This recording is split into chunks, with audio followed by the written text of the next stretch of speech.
Kattalashtirishmi? O'zi odamiy kelibsizda, mana menda kattalashtiradigan. Siz ishoning, 100% kattalashtirib beraman. Hech qanaqa operatsiyasiz. Men shunaqa tabletka mazlab beraman, surasiz, vakuum bilan 2-3 oyda 10 cm kattalashtirib beraman. Xavotir olmang. Jinsiy a'zoyingizni siz aytgandek mazla bilan, vakuumlar bilan yoki qanaqadir gellar bilan massaj qilib kattalashtirib bo'lmaydi. Agar siz jinsiy a'zoyingiz 10 cm dan katta bo'lsa, farzand ko'rishingizga ham, jinsiy aloqa qilishingizga ham yetarli, xavotir olmang. Operatsiyami? Operatsiya qildirmang. Operatsiya qildirsangiz siz yo bepusht bo'lib qolasiz, yo jinsiy zaif bo'lib qolasiz.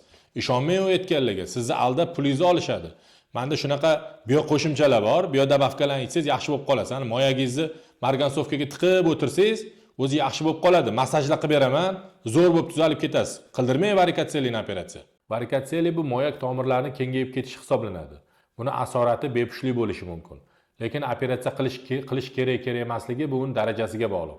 Agar og'riq berayotgan bo'lsa, spermogrammada o'zgarishlar bo'lsa, albatta qilish kerak, qilish tavsiya beramiz.